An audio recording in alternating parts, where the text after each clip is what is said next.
Well, at least the trailer had brakes. No, up here.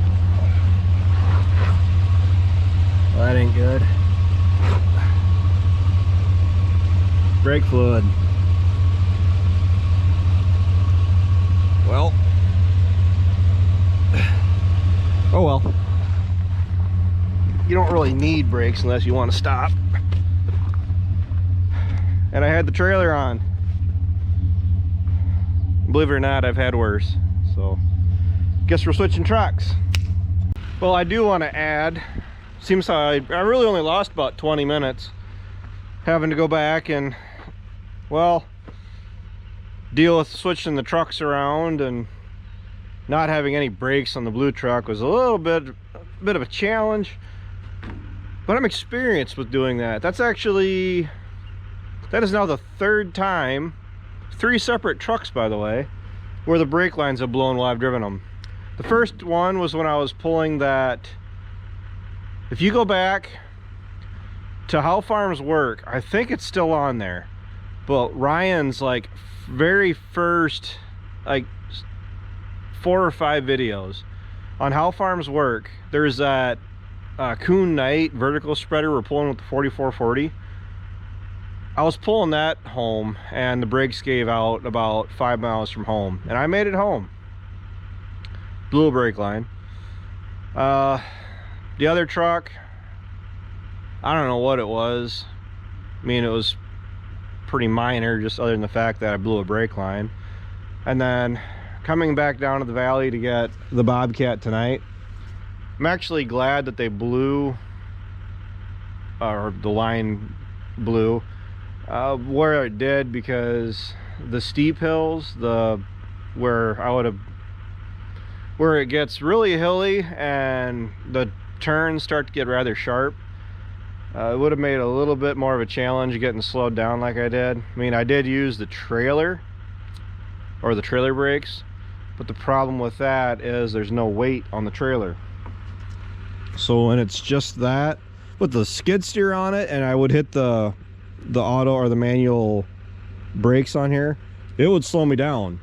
But the problem is just the weight of the trailer itself and hitting the brakes, your tires just skid. At least that's what it was doing to me when I was up on that first turn. But at least, you know, keep it about 40 miles an hour or less, and I don't know, maybe that's too fast yet. But just the fact that I was able to get home safe and sound, more or less, just shouldn't complain, but just a hassle having to, at the end of the day, I already told the wife that I was on my way. I just had to go get the Bobcat and get it home, because we're down to the last day. You guys will be done seeing me do videos on loading hay out of the valley for a while. I mean, ideally, I'm gonna go through and get everything filled back up, and my strategy for, what is this now? This would be my 5th year? My 4th and a half year down here, because I kind of picked this place up mid-season. We'll just say 4th year. And my strategy for what I'm going to do with the hay I'm making down here changes every year. Now the reason for that is because I'm improving the place. Yes, gratuitous pat in the back. Dry weather. So I think part of that is, and you've heard me say it before, on the bottom ground where it is perpetually wet. I mean, the spot where I got the 76 stuck last fall, there is a spring or something otherwise there that is never ever going to dry out. I just went down with the Bobcat here about 2 hours ago, and yes, it is soft down there. My tracks are, I'm not creating ruts, but at least you can see where I have driven with the tracks. The ruts I made with the 76, they were probably about 2 feet deep. They are level full. I mean, the ruts themselves, it is level full with the ground that is there. So I think that ground in particular, I've read enough about it. where the ground is essentially just a constant sponge, where it looks all right, it'll support the grass that's growing there, but if you try to walk across it even, you sink. And that is what happened with the 76. There was no trekking through it whatsoever. There was literally, I went from perfectly fine, I mean, rolling right along, and I could literally, in a third of a turn of the rear wheels, losing the traction. I just literally just stopped. And that's with the front wheel assist on, the diff on, she's done just like that. And it was a little bit of a nightmare to get it out of there, but you know, it is really pretty down here. And there's one of those four-legged critters right there. Oh, there's two of them. I like it down here. It's just moving the hay this late. This week, last week, hopefully next week, moving the hay won't be so bad because it was dry. I'm not dealing with snow or mud or ice, and it's just the way I chose to sell everything this year was backwards. I mean, hindsight's 2020, was backwards of the way it should have been. You know, it goes all with your marketing, and unfortunately, I mean, part of that is self-induced. I don't like to sell privately when it comes to hay. I've had people ask. I had a guy out in Iowa that had contacted me. He was a dealer out there that they were trying to stockpile up a bunch of hay because, well, the drought they had. They were online looking around, and I did have it listed, but I have trust issues with selling privately. I mean, I got certain people where I wouldn't think twice about it, but the problem is selling to somebody that the hay is loaded onto their truck, and out of the kindness of my heart and goodwill, I'm just supposed to expect that they're going to get it weighed and get me paid properly when the hay is going to the other end of the state. And a lot of this stuff that's been shipping out, I've been told it's actually going to Kentucky and Texas, so that's kind of cool. But at least when I sell it to the auction, I've never not been paid, so they're the ones that can take the risk, not me. I don't. Young farmer, young family, can't afford to not get paid or be out a bunch of cash like that. So I'm hoping, I'm going to constantly keep making mistakes, because that's how you constantly learn, but you try to get better with each instance. And I'm hoping the bad ones, the ones that really hurt, are behind me. And yes, I'm going to have cases where, you know, things just don't go your way, and you just try to tuck that one away in the memory bank, and, you know, let's just try not to do that again.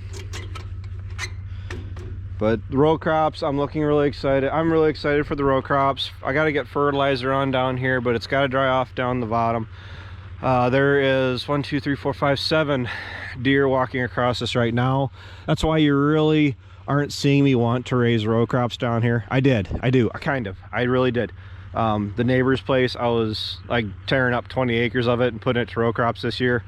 I think it'd be like out east a few years ago. Just the animal pressure, they would completely take it out. They can't. I would need hundreds of deer down here to get ahead of the grass growth down here. It's already starting to green up. I mean, down where the water's standing right now, and the amount of sunlight, the amount of heat we've been getting, the grass is greening up around here, around the buildings and everything. It's really calling spring. Not so great weather coming in regards to severe storms, but I'm hoping that those kind of get dialed back here before they really show up. But I found a trencher.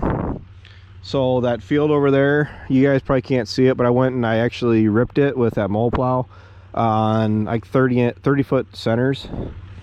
That mow plow, I'm not 100% sure. I don't feel like it's doing 100% of the job that I hired it to do. And the strategic, you know, the surgical moves to try to get that water, because that field's got, on the back right corner, it's got a low spot where it'll make a pretty good pond on a wet year. And we've been lucky the last 2-3 years. We haven't, the third year is where we last had flooding. But the last 2 years where we've had the dry summers, it's been perfect making hay down here. But I want to get a trencher, and I want to trench a ditch, essentially, you know, 4 to 6 inches deep, and actually give that water a way to get away from that low spot and then drain out over, it's actually down into the roadway to get down to the bottom, and actually let that water drain out and disperse. So I'm trying to farm 100% of everything down here, and it's a challenge. And I feel like every year I've gotten better. Every year I've improved this place, and I'm hoping that down the bottom where I did rip, that will allow me to make everything I can.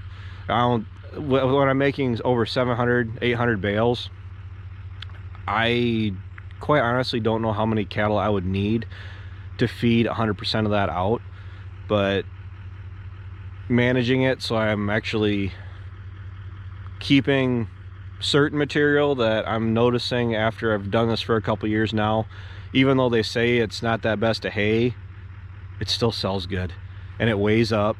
And the stuff that is more of a challenge to get moved and doesn't like to weigh up, so the bales aren't as heavy, so cost me the same to haul a 1,500 pound bale as it does to haul a 1,200 pound bale. I'd rather feed out the 1,200 pound bales and sell the 1,500 pound bales. I mean, storage becomes a factor too.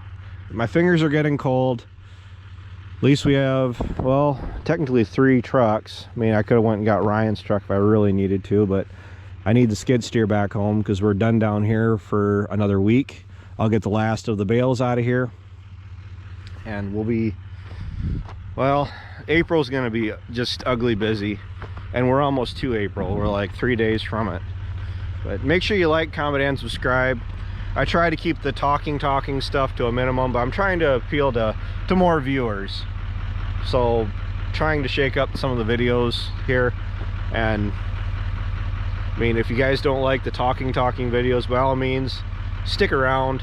I'm trying to do more action-y, clippy videos too. So make sure you subscribe to stay up to date with whatever I can kind of put together. But until next time, I'll talk to you later.